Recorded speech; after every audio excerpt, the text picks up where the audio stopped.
Hello, everyone, and welcome to our event, MSF Search and Rescue, Life-Saving Operations at Sea. My name is Dr. Wendy Lai, and I'm the president of the board of directors at Doctors Without Borders, also called Médecins Sans Frontières, here in Canada, so MSF Canada.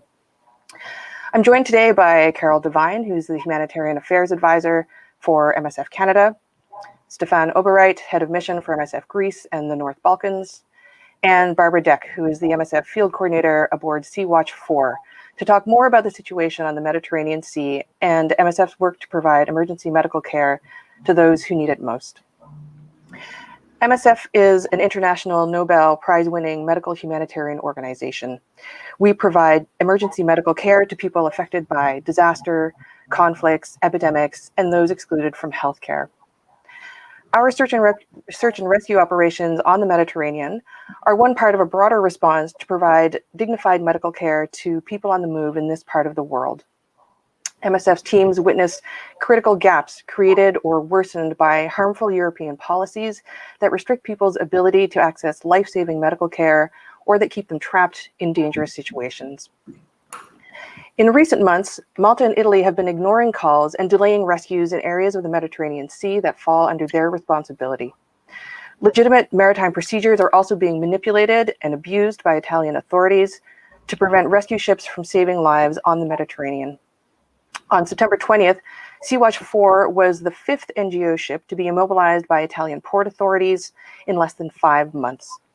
The ship remains impounded in Italy.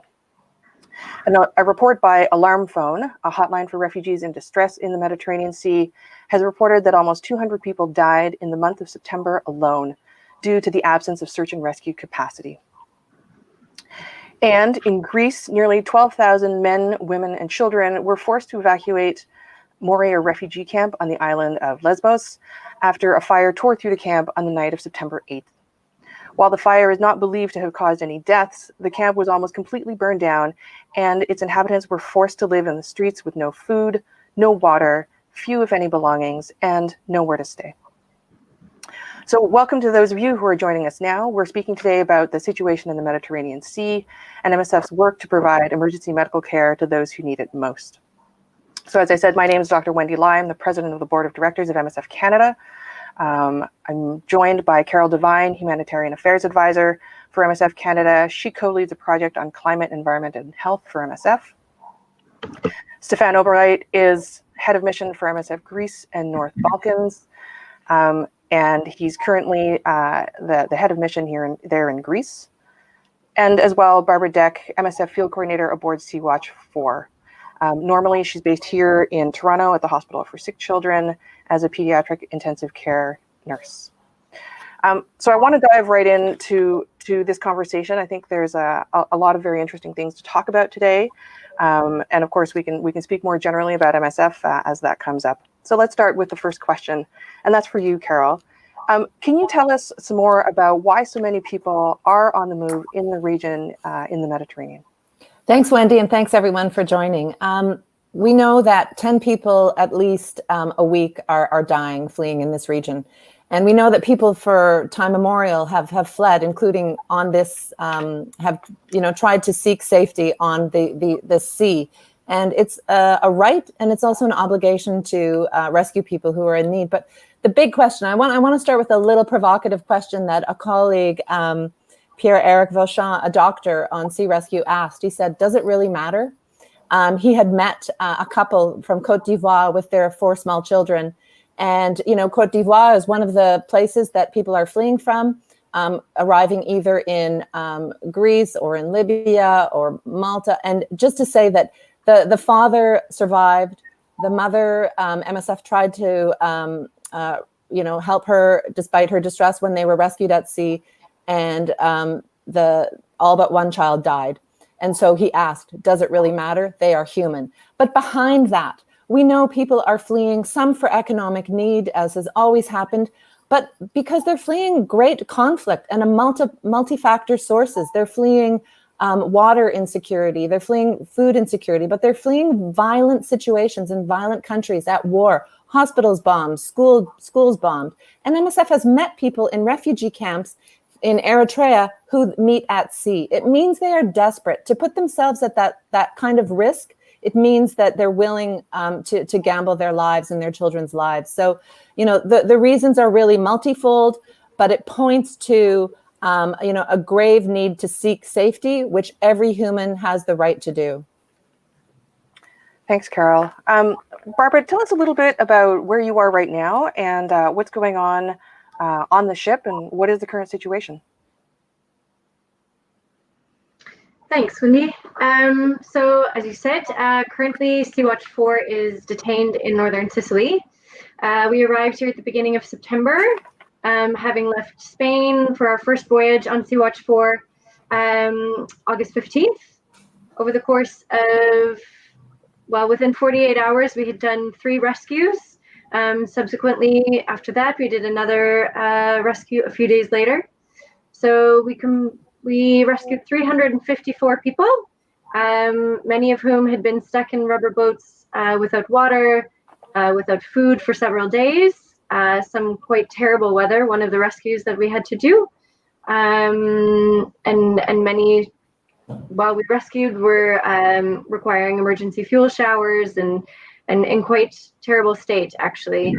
So we now currently are here in Italy. In ideal world, we would be back conducting more rescues, but unfortunately the ship was detained following 14 days of quarantine. And even prior to this, we had a long, prolonged wait again by the European authorities to be designated somewhere that we can disembark the survivors. So it's been a long few weeks with a lot of frustrations along the way, hindering the life-saving work that we're here to do. Thanks, Barbara. And then I'm going to move on to Stephen. Tell us a bit about the situation right now in Lesbos. We were talking about the fire at Moria. Where are the people who were staying there? Where are they now, and how are they doing? And tell us more about how those recent events have made refugees, asylum seekers, and migrants even more vulnerable. Yes, hello everyone. It's great to have you here to explain, the situation of asylum seekers reaching Lesbos, so reaching the European Union after having crossed from Turkey, is quite scandalous for the last 5 years.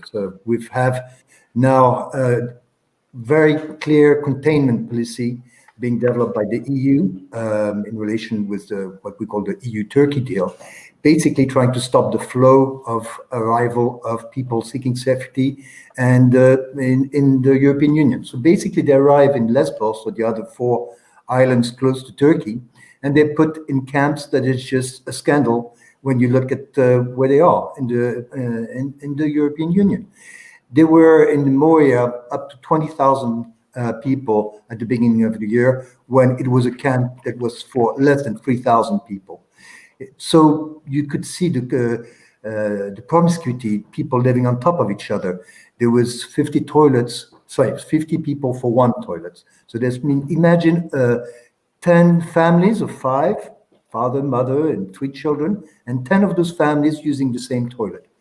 It's just, inhumane and basically a collective punishment that the Greek authorities and the EU basically is putting on those people to try to push them back and make sure they have this sort of deterrence to stop them coming. So Moria has been the shame of Europe. And there was not just one Moria, not just one on Lesbos, but in all those other islands. They're less known, but really Lesbos being the better known. But basically people were there in limbo. I remember, sort of fathers coming after months or sometimes years being stuck on Lesbos during this process of basically status determination. So they can't leave the island until they're either found to be refugees and given the status of refugees, or being rejected as a refugee and basically being in pre-removal situation in detention. Then came COVID, and we'll talk, I'm sure, later on about this, but COVID, of course, made matters even worse in such a promiscuity situation. So the whole thing just blew up the beginning of September, the 8th of September, when the camp basically burnt down after COVID cases were found in the camp. And people were desperate. They were like, we can't stay in a camp like Moria with no capacity to wash our hands, no capacity to isolate, to keep social distancing, everything that they hear on the radio about what they need to do about the COVID. The camp burned down, people just exoded to the seaside. There's a few kilometers walking down the mountains and ended up on the streets, blocked by the police to not let them move anymore. And they were in this area, basically, sleeping out in the open, not having proper food, no toilets, no water except water bottles being distributed. So there was practically nothing done, apart from the government of Greece setting up a new camp in this vicinity, in a military target practice area just by the sea, which is, and we'll certainly talk about it, certainly not the best place to put refugees in. So again, we have a desperate situation of people. We have people who don't understand why, having reached Europe, they are basically in another hell that after having fled from the situation they had back home. Thank you, Stephan. And I want to pick up on this theme because, in fact, there's some similarities here. Even though they're quite far apart from each other, you referred to the deal between the EU and Turkey and how stuck people are in Greece. I'm going to go back to Carol, and then maybe we'll come back to you so we can compare these concepts a little bit. Carol, do you want to tell us about what's going on in Libya and how that relates to the work that's being done on the Mediterranean? Thanks, Wendy and Stephan. Yeah, just to say this, there's such echoes of, I saw a headline that was the European Hunger Games, and whether it's in Greece or whether it's in Libya. But Libya, those of you online, we hear about it on the news, but MSF is seeing incredibly dire situation for people. The couple that I mentioned from Côte d'Ivoire, it was actually, they were in Libya and detained. The father was a slave.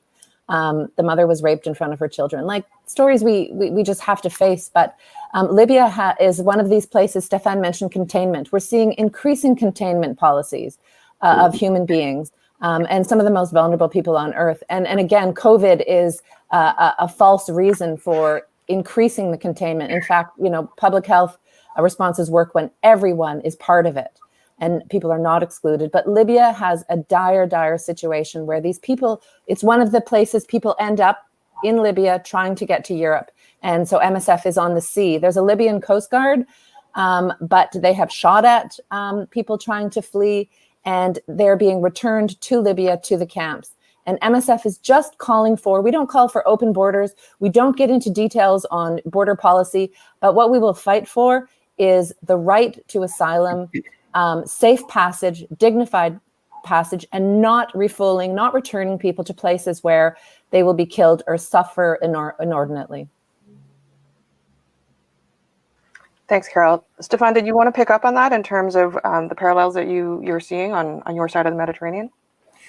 Yes, when people arrive in Turkey from Afghanistan, from Sudan, from Syria, from Eritrea, they know Europe is just on the other side. They really are nearly there. And it's so difficult for the parents to explain to their children that they've reached Europe, but they're still in a terrible condition and they're in limbo, and they can't tell their children whether they will actually be recognized as refugees or if they will be, returned back eventually. So it's creating a mental health situation that's extremely difficult to cope with. Our psychologists are overwhelmed by some of the situation that they see among the families, among the children. One of the psychologists was telling me that a father came to the clinic and just said, look, please help me, because all this situation is driving me violent, and I don't want to be violent. I've never been violent with my family. So indeed, this neglect, this inhumane conditions, this constant pressure and is just driving more violence after what they suffered. So it's quite shocking. Thanks, Stephan. I'm going to go to Barbara and ask actually a several-part question to pick up on some of these themes. One of what we've been talking about has a lot been limbo. So firstly, I think it would be useful for us to hear about how the rescues work on the boat, and then this, in terms of the question of limbo, how it is that you find somewhere to disembark people. And then because you're the medical person here who's directly treating patients, I think it would also be interesting to hear from you what Stephan was just talking about in terms of the mental health sequelae. Yeah, it's a lot of questions there. Let me try and take them one by one. Sure. Yeah, so indeed, I think just to echo what Carol said, the story that we hear time and time again is, people, they take the decision to leave because they feel they've been left with no choice. I mean, we had nearly 100 of the 354 odd people. We had nearly 100 of them were unaccompanied minors, really young boys, some as young as 10, who even before had taken the decision to go to sea, had been detained in Libya and trapped in this cycle of violence and torture for even several years. And I mean, these young boys, they told us, that they knew what they were getting themselves into. They knew that there was a very big chance that they could die at sea, but they felt they had no more choice, and this was the choice that they were willing to take, or the decision that they felt they were forced to take anyways. So yes, basically how it works is we left from Spain at the middle of August, and we moved towards the search and rescue zone. We remain in international waters for the whole time, but as was sort of touched on, as per maritime law, if a boat is in distress, we're obliged to assist. And so any rubber boat, I mean, there's a number of things that signify that a boat is considered a distress case. And to put it very simply, these boats that we have come across, these rubber boats, I don't know if you'd be able to see one in some of this footage, but I'm sure it will come up. They're simply not equipped to arrive to Europe. And this in itself makes it a distress case, regardless of the situation at sea. There's nobody on board that knows how to run the navigational equipment. There is no navigational equipment. So there's a number of factors that render these rubber boats that we find, small fiberglass boats, as distress cases. So when we come across them, it really depends on the circumstances. So for instance, this one you're seeing here on the side, on the footage, this is the Louise Michel. So they, in fact, were the first to come across some boats and alerted the authorities several times about them, but there's this pattern of non-assistance. Both Italy and Malta did not respond. And ultimately, the Louise Michel decided that they had no choice but to take the people on board. In particular, one of these rubber boats that they had rescued already had lost, they told us, 3 people along the journey and had 1 deceased person on their rubber boat. So really critical situations and really shocking and quite frankly sickening to know that the authorities are alerted to these cases and have this pattern of non-assistance. So to move along here, so in this case, the nearest boat that is there can inform the authorities that they will provide assistance due to the grave danger of these cases. So in which case we inform the authorities that we will be providing assistance and embark the people on board. So as I said, we had about 354 people, men, women, lots of young children, accompanied or unaccompanied, several pregnant women, even one woman who was traveling alone. She was 9 months pregnant, 8.5 months pregnant, and traveling with a 10-month-old and 18-month-old all by herself.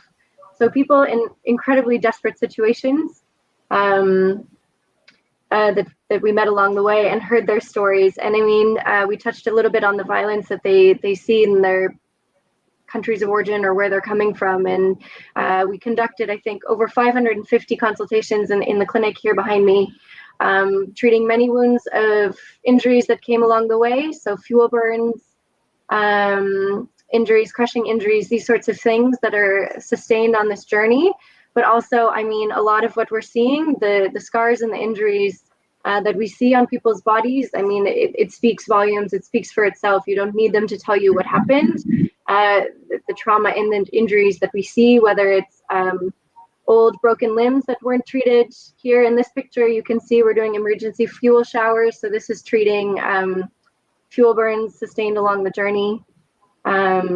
Yes, so busy time on board. And then from there, we would request port of safety. So once we have the survivors on board, we tell the authorities that they're safe and sound on our ship and that we are requesting somewhere to disembark them so they can be safely proceed to the next steps of their journey. And unfortunately, this pattern of non-assistance just continues and continues. In our last voyage, it took 11 days to be designated a port of safety, and this is just simply not acceptable. This pushes vulnerable populations even further. They're already on the brink of, extreme distress, and to be waiting, and you can see the shores of Europe and not being told when. We don't know when we'll be able to disembark them. We've seen it on other ocean Viking. We saw it on the Etienne. We saw it on Open Arms. The people are being pushed and pushed and pushed that finally they even jump off the ship, the rescue ship, in an effort to continue and be saved. So, yeah, I mean, I could continue, but I will ask you one follow-up question, Barbara, and thank you for that. It's really, I think, useful for us to get a sense of what you're seeing and how things work, and as well as the desperation of the people that you've met, not only their health concerns, but really this, how long their journey has been and how close and simultaneously so far they are to some kind of relief from that. I have a question here from one of our viewers, Barb Ross from Toronto, asks when you think the Sicilian authorities might allow Sea-Watch 4 to continue in its rescue efforts, and maybe describe to us a little bit more about what those issues are. Yeah, so after we disembarked our survivors, we underwent a 14-day quarantine for COVID precautions as per the health authorities. And after that, we were forced to undergo a port state control, which is a very legitimate, normal maritime mechanism. It ensures that ships are safe to sail, essentially. But it's a tool that the Italian authorities have been manipulating and exploiting in order to detain rescue ships. So in fact, Sea-Watch 4 was the 5th search and rescue vessel in as many months to be detained as a result of this.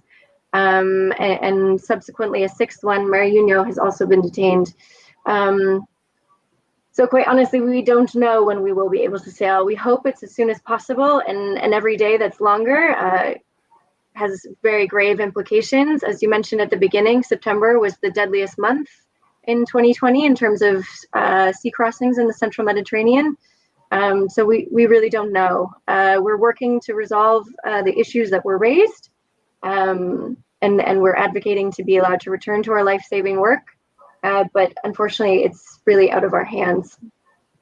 Thanks, Barbara. And this is what's so distressing in terms of the humanitarian work, of course, right? Because the longer you're stuck in port, I mean, that's that many days with less capacity out there on the seas. I have another question from a viewer, and this one's for Stephan. Susan Lang from Victoria asks about whether most European borders are closed to refugees. And also, what is the effect of the COVID pandemic, with that affecting so many people and indeed having quite an impact on Europe itself? Are the refugee needs becoming kind of less crucial in the public's view? Are countries more immune to the needs that are there? Yes, thank you for this question. And just let me give you a perspective. There's a rule among the European Union member state, which is called the Dublin rule, which basically says that the first country where asylum seekers land or arrive is the country where they have to register as an asylum seeker and have their file looked and eventually get a refugee status. So, of course, countries like Italy, like Greece, like Malta, are places where the asylum seekers are reaching it first when they come by boat, because, of course, that's the way most of the people are arriving. Of course, there's flights or whatever, people will overstay a visa, but and that is a big problem because basically there's a lack of solidarity among the 27 members of the European Union. And rather than say, okay, let's have some people come to other places within the European Union because that's where they want to go, it's, people are stuck. And as I said before, the containment policy is to basically keep them at the border of the European Union and not look at their asylum claim in a more dignified way, in the more acceptable circumstances. So yes, now we have a European Union that is putting up this border protection. What Barbara is telling us is incredibly shocking. In Greece, we have again those 5 islands that are there as hotspots where people are being stuck for months or even years to have their asylum claim looked upon, and we see more and more basically member states being not wanting to contribute to this, and just a few countries like Germany. I'd like to sort of mention that there's countries like Germany which can be still having a sort of policy that's ready to intake to help most vulnerable people. So from Greece, we will have refugees, once they have their status, relocated to countries like Germany, a few in France, a few in Sweden or other places. But yes, the problem is the lack of solidarity, not only towards people who are seeking refuge, who have done an amazing exodus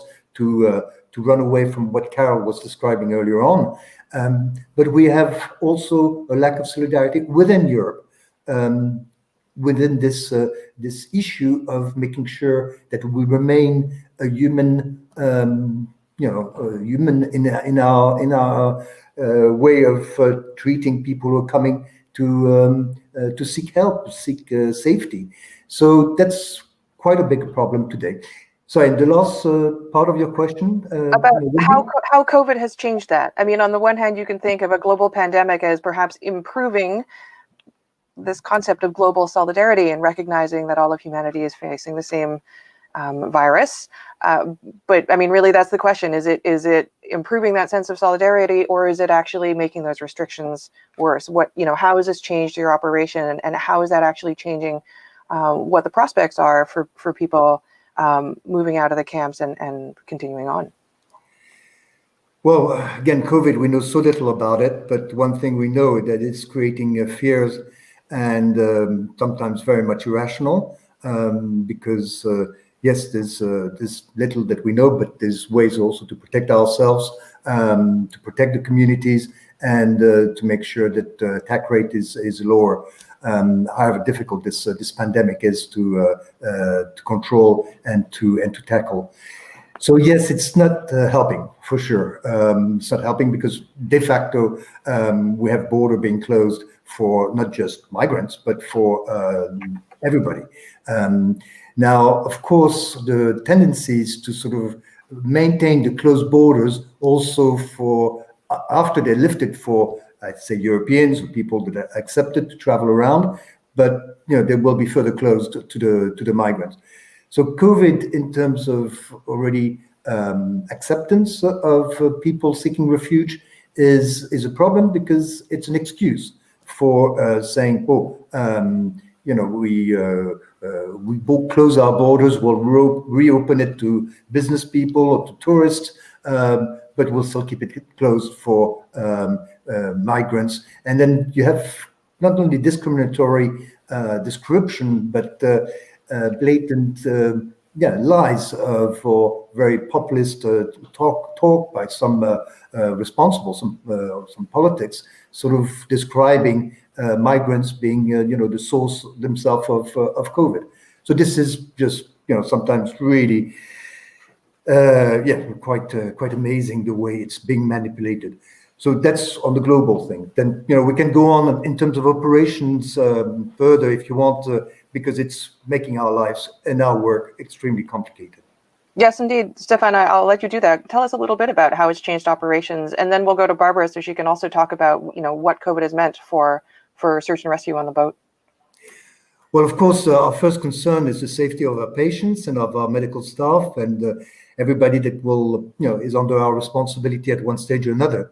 So everything in order to protect, of course, our staff is critical. The famous PPE, personal protection equipment, is key. So making sure that we have sufficient masks, sufficient gloves, shield for our health staff to protect themselves in the clinic. But it's also, of course, for the patients, making sure that infection protection and control is of top quality in our clinics, to make sure that indeed when patients come, they couldn't possibly be infected. So it means triage at the beginning of at the entrance of the clinic, trying to check whether the patient would have COVID-related symptoms, like, of course, temperature, cough, but other related symptoms. And if it is the case, put them in one red line that will be, again, more protected, more IPC. And if there's no symptoms, if it's just bandages or chronic disease treatment that is required, then put them in a more blue zone where they will be treated with far less protection equipment. So already, this makes our life more complex. Of course, patients, as soon as they have some form of fever, are going to be afraid or systematically sort of fear that it's COVID. There's not enough tests going around to make sure that we can test everybody. So yeah, and just in terms of the setup, it's complicated. Then just as you know, Médecins Sans Frontières is about sending volunteers that will go and work in other places in the world in terms of solidarity with the support of our donors. And this is just becoming extremely complicated with COVID. We've lived through March, April, May, where it was impossible to renew the team, to have new people going and relieve the teams. And it was extremely difficult because people wanted to go home and finish their missions, but it was impossible to go home because also we couldn't fly in the people. And then when you could fly in somebody, for example, in Lesbos, we would put them in quarantine for 14 days because we wanted to make sure that it wasn't the MSF staff coming from places like Belgium or Canada or where, there was infection. And as long as there was no COVID in the camp, we wanted to make sure that it wasn't going to be MSF volunteers bringing it into the camp. So they would have to stay in a room, basically in quarantine for 14 days. And of course, when you come on a mission and you want to go and start working and help, and you're stuck in a room reading reports and just getting briefed by video for telling you what's going to be your purpose, what's going to be your task, it's extremely frustrating. So I could go on, but you can see how COVID is just not making our life easier. But before we go on, Stephan, I just wanted to ask you also a question about the migrants in the camps, because now we've had some reports of COVID having entered the camps and starting to affect the population. How do you, the camps are famously crowded. How do you manage to accomplish isolation and quarantine? So when COVID came to Europe in February, March, and we saw the attack rate and the situation in places like Italy, Spain, France, where you had hospitals being completely overrun. Of course, when we looked at the situation in the Moria camp on Lesbos, the promiscuity, the lack of hygiene, the lack of sanitation, we were extremely worried. We thought if COVID gets into the camp, it's going to be, extremely complicated. So we mobilized very quickly with all the other actors, trying to have some strategy, which started first in terms of triage, as I said, making sure that anybody seeking care would be identified for if there was some COVID-related symptoms. So at this place of triage, already we could then send people that were suspicious for test and isolate them in an MSF clinic that was built in a matter of a few weeks, state-of-the-art in terms of infection protection and control, to make sure that, again, there would not be a possible contamination between somebody who ended up being negative and somebody who would be positive. So it had to be extremely strict. And this clinic basically would be then turned into a treatment center once COVID would be there. So the strategy was to try to find maybe not patient zero, but at least the first patients by the system of triage, because anybody with a fever would be detected, then test them. If tested positive after 24, 48 hours when the PVC test would come back, then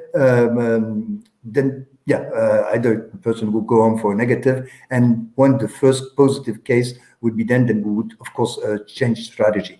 This was also articulated with the hospital of Lesbos, the Greek authorities, health authorities, and articulating how we would then be sending the severe cases from the MSF clinic to them, where there would be proper ICU beds, and we would be a buffer to some extent to allow the hospital to function without having mild or moderate cases.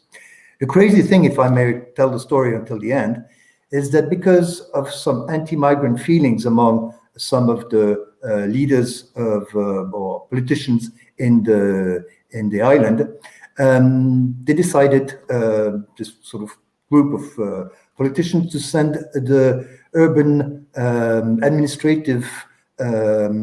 administration, so to check whether we had respected all the urban rules to set up this clinic. Of course, we set up a clinic in a warehouse with tents, the typical tents we use in MSF in emergencies, with some containers to set up this clinic. And of course, they said, "Oh, you haven't respected the urbanistic rules, and you're going to be fined, and you're going to be, liable for prosecution." I would make a long story short, because it was just incredibly amazing how people are stupid enough to stop something just because it was for the migrants, but also because it was going to help. If COVID developed in the camp and on the island, it was going to help the hospital face the situation, and they forced us to close this clinic. So again, when the first case actually happened in the camp on Lesbos, there was no isolation place to put the first case that turned up, and all of a sudden, yes, there was other cases that were found in the camp, and it created a panic among the migrants to know that there was no system. The authorities had not prepared themselves properly for when the COVID would start hitting in the camp. So yes, I think it's one of the examples of how neglected this population is, how the authorities are not taking up their responsibility whatsoever. They do the minimum because it's part of this punishment attitude, making sure that life is miserable, and that way it's they think they're going to stop the flow of people seeking refuge. It's just completely inhumane. It's short-sighted, because in fact it's not to stop people fleeing from wars or fleeing from disastrous situation back home. And yes, it's just very sad that it all came to this. That is, when we had set up a whole system with some partners, yes, some political people and on Lesbos managed to close our isolation facility at our clinic that was ready for 70 people, and that was very much needed indeed when there was first case of COVID. Thanks, Stephan. And that is indeed really, really tragic when you had all of these plans very much in place in order to be able to contain a potential outbreak, and in that sense it was quite preventable. For those of you who are just joining us, my name is Dr. Wendy Lai. I'm the president of MSF Canada. And today we're talking about search and rescue on the Mediterranean. I'm joined by three guests today. You've just heard Stephan Oberreit, who's the head of mission in Greece. I'm also joined by Barbara Deck, who's a nurse and project coordinator on the Sea-Watch 4 in the Mediterranean, currently docked in Sicily, and Carol Devine, Humanitarian Affairs Advisor here in Canada. And we've just been talking about actually the effect of the additional effect and stressor of COVID on migrants and the effect that that's having on our operations in a few different contexts. So I want to go to Barbara to talk. I mean, we were talking about kind of the challenges of search and rescue sort of just by itself and responding to people's health needs. But can you tell us a little bit about how COVID has changed what you're doing, and perhaps both from a medical point of view and, as Stephan was referring to as well, there's kind of an we'll call it administrative complication there as well. Yeah. I mean, indeed, likewise, it has implications on kind of all across the board. So on a very day-to-day scale, we had to really adapt our operations here on the ship. I mean, MSF is very aware of the challenges that come with COVID, because we were responding to COVID across the world. I mean, even here in Italy. So we were no stranger to the challenges that come with it. And so indeed, we need to take a lot of precautions, as Stephan was saying, to make sure that we don't bring it ourselves as crew coming from wherever we're coming from. So to reduce these sort of risks, but as well to ensure minimizing the risks with the people that we rescued. So ensuring that we have proper PPE and stuff like this. You can see us wearing the masks. And you can see the rescued people wearing masks as well. So taking all the precautions that we can to mitigate the risks in this sense. But I mean, it came up with things we never thought about. If you look at this picture, the guys are wearing these big blue suits, the helmets, the masks. You can imagine if you've been drifting at sea without food or water under the sun for even 2 days, and all of a sudden this boat is coming to you very quickly in all of this getup. How can we humanize ourselves and make sure that they know that we're here to help, and for instance, not coming to push them back.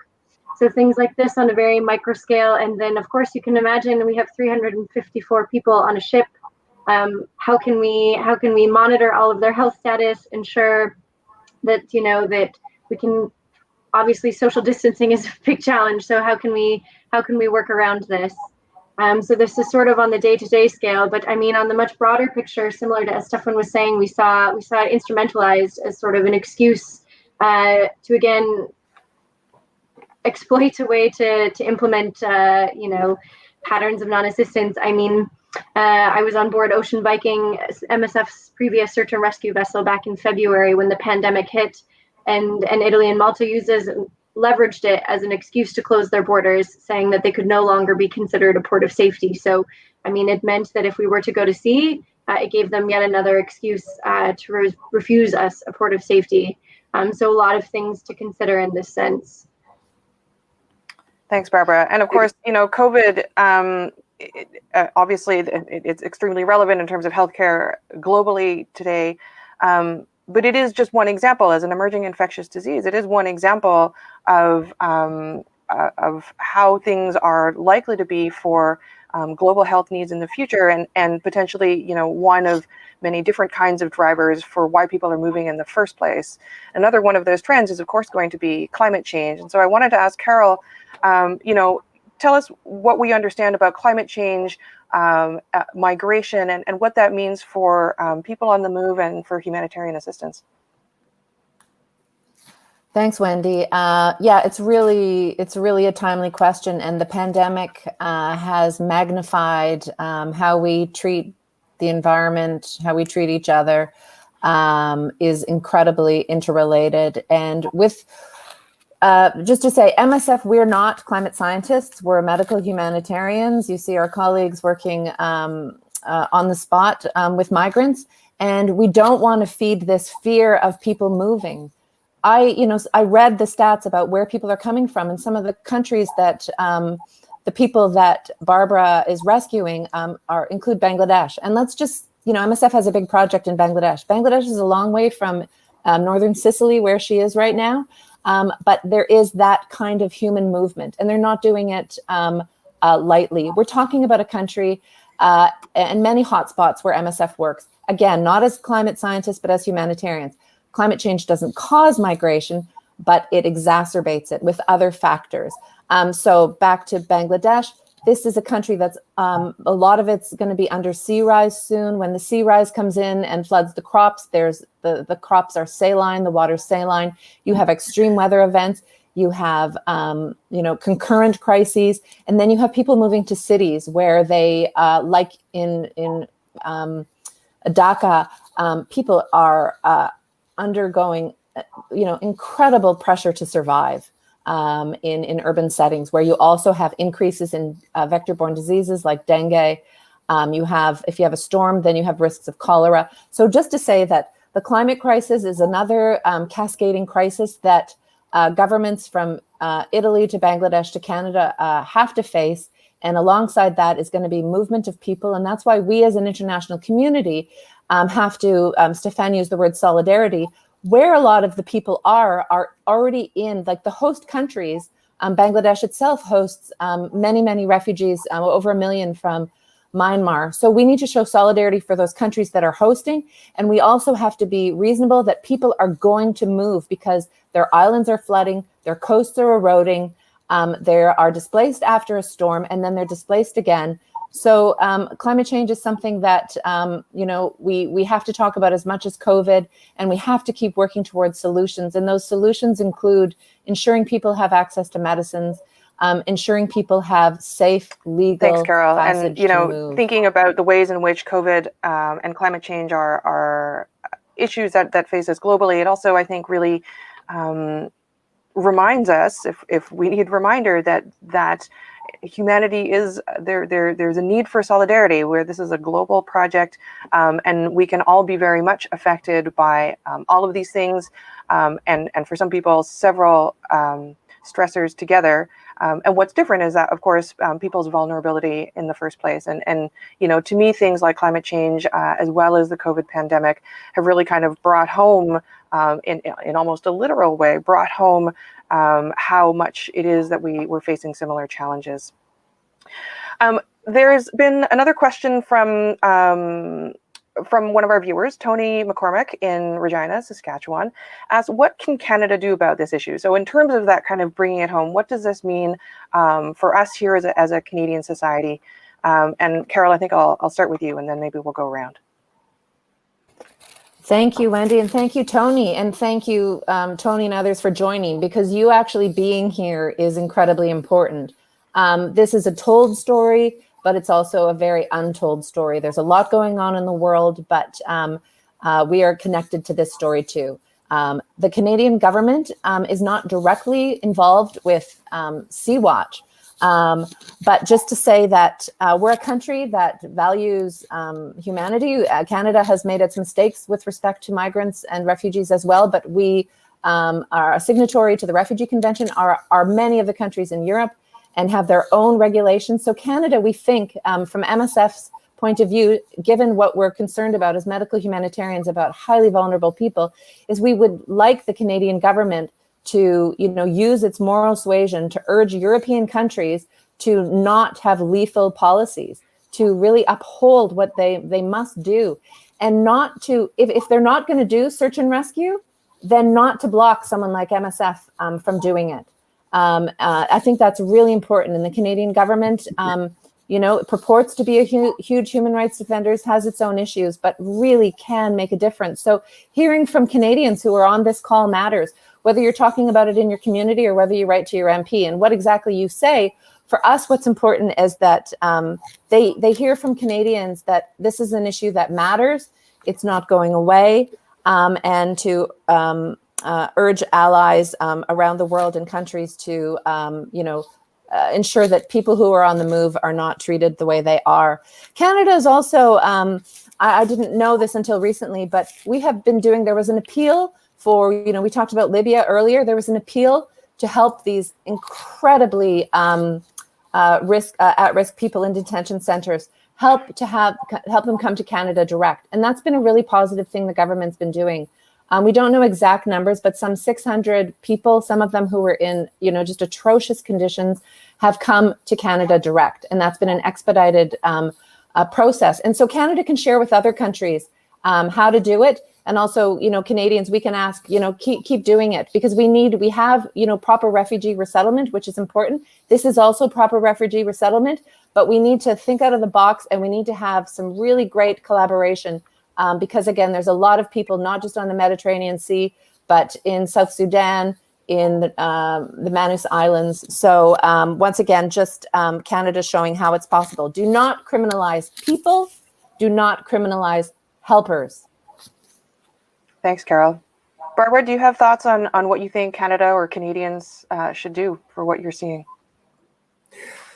Well, first I would like to say as a non-Canadian that I very much respect the attitude of Canadian government, and as Carol was saying, there's some pilot projects that are very interesting in terms of how to integrate refugees in the communities, and so each time I had the occasion to work with Canada on resettlements, I've been quite positively impressed, especially when you compare to some other countries. I won't mention the US or other places, but it's quite inspiring. So I think continue to do this, continue to support the authorities in Canada to have a humane and creative and, yes, thinking out of the box in terms of how to approach the problem.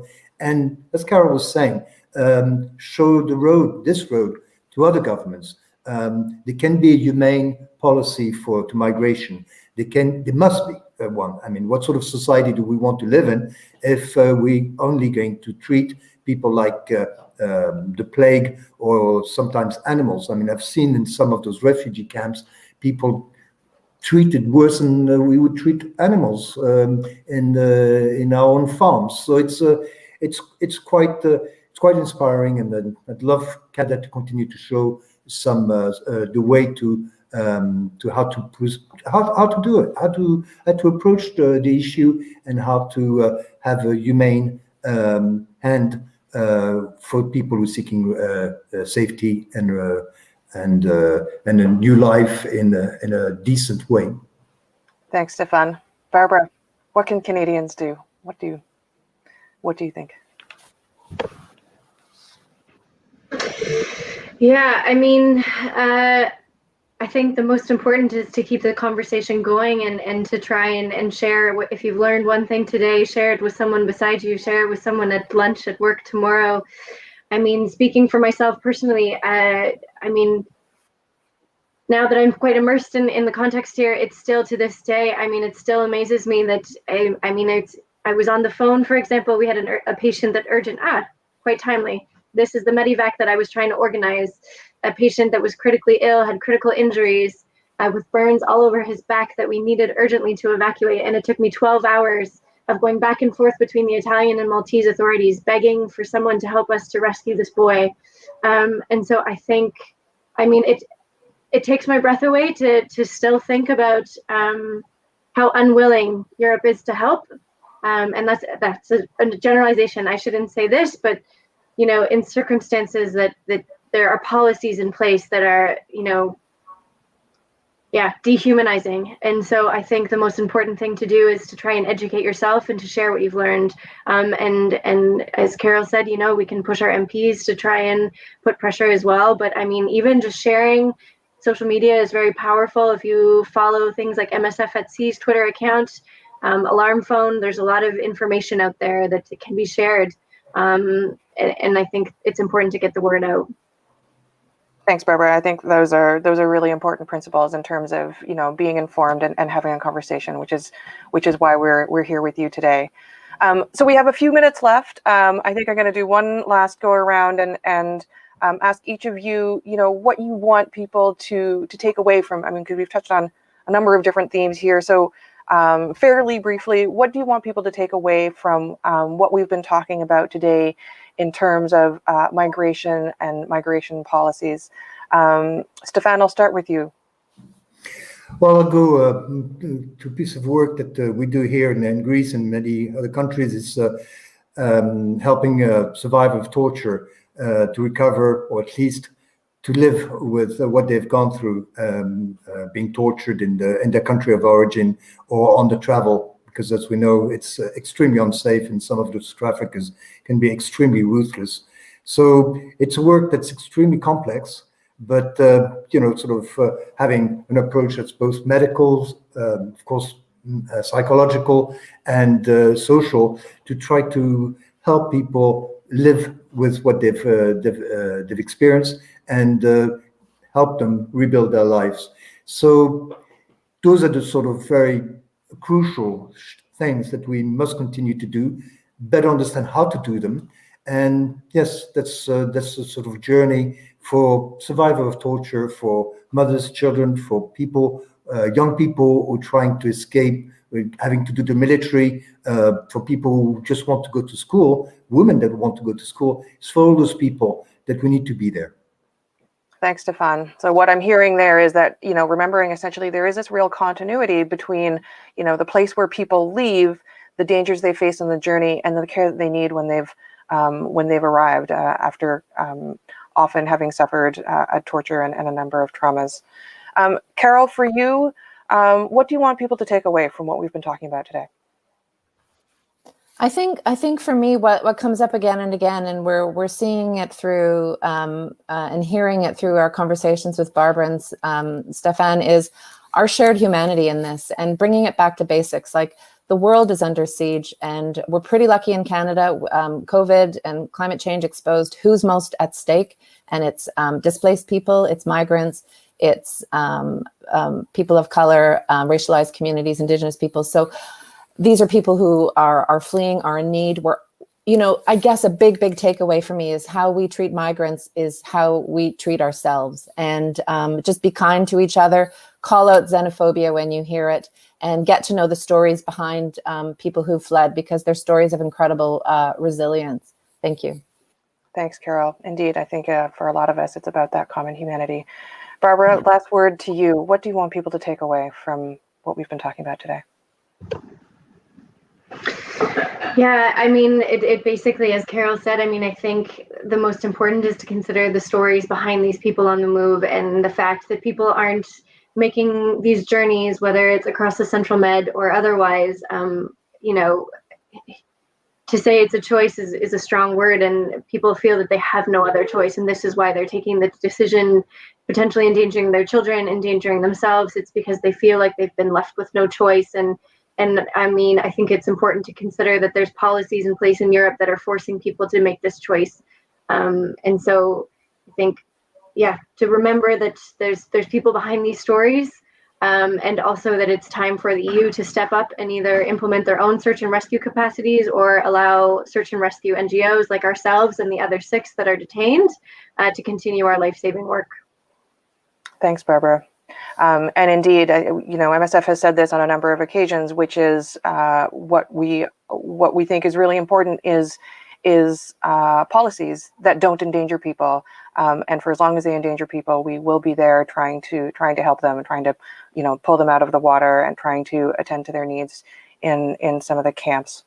I want to thank all of our listeners for joining us today. This has been the event MSF Search and Rescue, Life-Saving Operations at Sea. I've been joined by 3 excellent guests, and I think we've had a really great conversation. So I want to thank each of you: Stephan Oberreit, Head of Mission for our project in the Greek islands and the Balkans; Barbara Deck, nurse and field coordinator aboard the Sea-Watch 4, currently docked in Sicily; and Carol Devine, Humanitarian Affairs Advisor based here in Canada. For our viewers, if you would like to have more information about our search and rescue work, how to work with MSF, or how to make a donation, please visit our website at www.doctorswithoutborders.ca. Thank you all for being here. Have a lovely afternoon.